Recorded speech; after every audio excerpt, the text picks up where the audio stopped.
The predator cub trembled. The human silently opened her jacket to warm it. The research station on Kelvara 9 hummed with its usual evening rhythm when the distress call came through. Dr. Sarah Chen was reviewing mineral samples when the alert shrieked across every console in the facility. Proximity breach, Sector 7, multiple life signs. Commander Vixthar, a Zentari officer whose species had evolved from prey animals on a Death World 3 systems away, immediately sealed the main corridors. His 4 eyes widened with ancient genetic terror. "Reavers!" he hissed, his translator box barely keeping pace with his rapid clicks. "A pack of Reavers near the northern perimeter." The other researchers froze.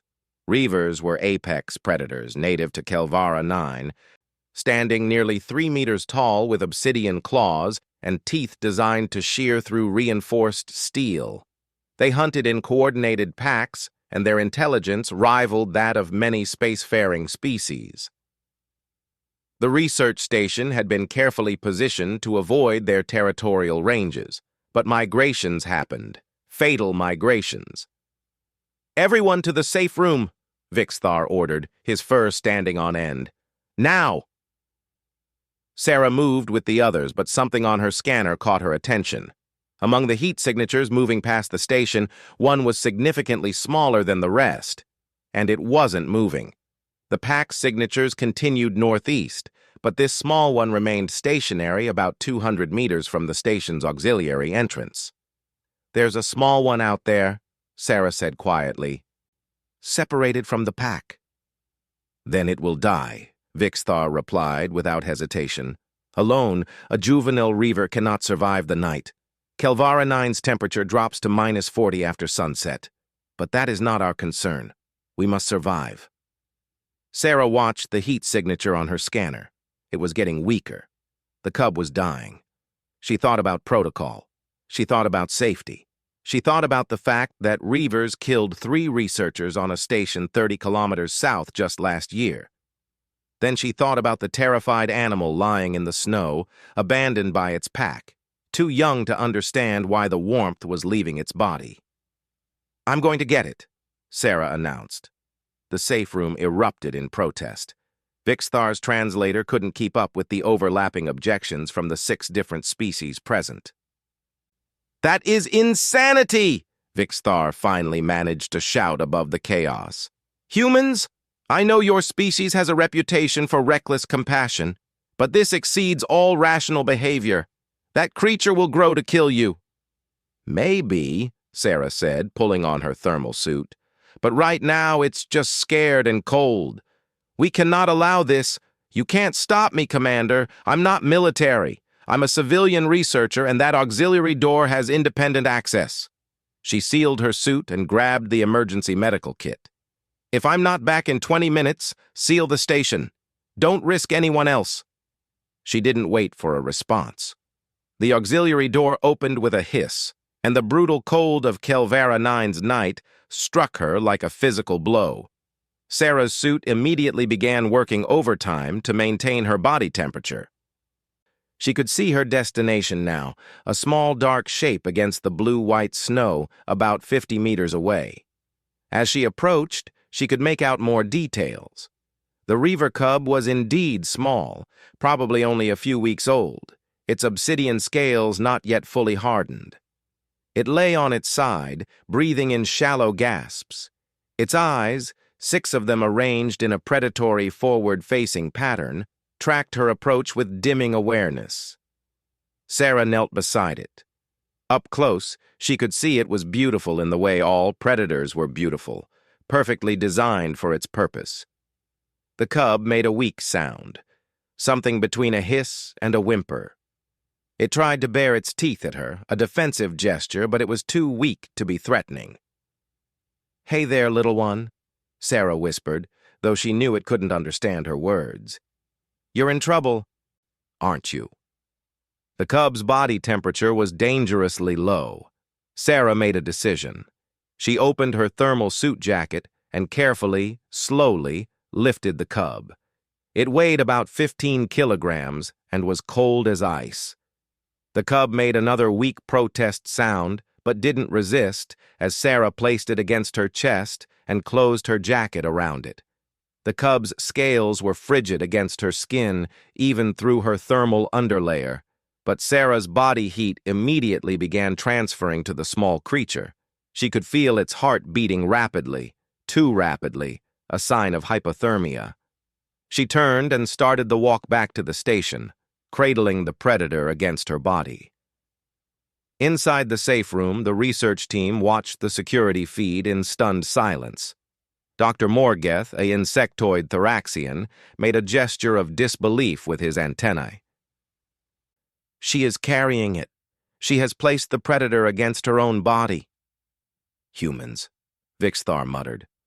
But there was something in his voice that wasn't quite disapproval anymore. It might have been awe. Sarah made it back to the auxiliary entrance, and after a tense moment where she had to operate the door controls one-handed while holding the cub, she was inside. The warmth of the station felt almost painful after the exterior cold. She didn't go to the safe room. Instead, she went to her private quarters, where she had more control over the environment. She sealed the door and increased the temperature, then carefully laid the cub on her bed, still wrapped in her opened jacket. The cub's eyes were closed now, but its breathing had stabilized. Sarah ran a medical scanner over it. Moderate hypothermia, minor malnutrition, but no permanent damage. It would survive. She sat beside the bed, watching the small predator sleep, and wondered what she had just done. An hour later, there was a cautious knock on her door. She opened it to find Vixthar standing there, alone. His fur had settled, and his 4 eyes studied her with an expression she couldn't quite read. "Is it alive?" he asked. "Yes, sleeping, recovering." Vixthar was quiet for a moment. "I have been in Galactic Fleet for 16 years. I have served with humans before. And still, you surprise me." He paused. "Every prey species in the galaxy, when we first met humans, we were terrified. You are predators. Apex predators from a death world. Your forward-facing eyes, your pursuit endurance, your strategic minds. We thought you would be conquerors." "But we're not," Sarah said softly. "No, you are not. Instead, you are this. You risk yourselves for creatures that could kill you. You show compassion to predators, to prey, to anything that suffers. It makes no evolutionary sense." He made a sound that might have been a laugh. "And yet, perhaps that is why humans now mediate half the disputes in Galactic Council. Perhaps that is why, when there is a crisis, it is humans who volunteer first." Sarah looked back at the sleeping cub. "On Earth, we have a saying. We judge a society by how it treats its most vulnerable." That cub was vulnerable. The fact that it might grow up to be dangerous doesn't change what it needed right now. Vixthar nodded slowly. "What will you do with it?" "There's a Reaver Conservation Sanctuary 2 days' travel from here. They rehabilitate orphaned cubs. I'll contact them in the morning." "And if it wakes before then? If it attacks you?" Sarah smiled. "Then I'll deal with it. But I don't think it will. Right now, I'm not a threat. I'm just the warm thing that saved its life." Vixthar left, and Sarah returned to watching the cub. As the night deepened, the small Reaver began to stir. Its 6 eyes opened, much clearer now, and focused on Sarah. She remained still, letting it assess her. The cub made a small chirping sound, almost questioning. Then, remarkably, it moved closer to her, seeking her warmth again. Sarah carefully placed her hand on its head, feeling the hard scales beneath her fingers. The cub leaned into the touch and made a sound like a purr. "You're going to be okay," Sarah whispered.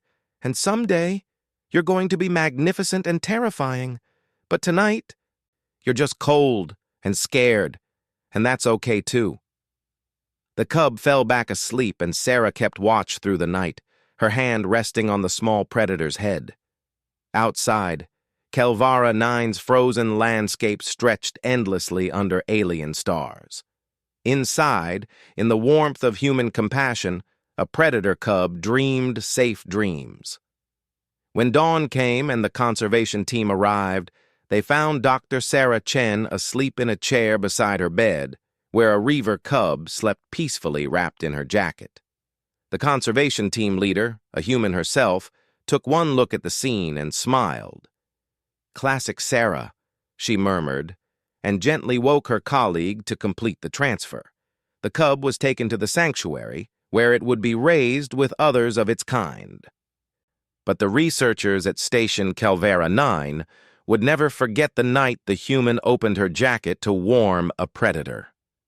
And Vixthar, in his reports to Galactic Fleet, added one more story to the growing legend of human compassion. It was a story that would spread across worlds, whispered in 100 languages.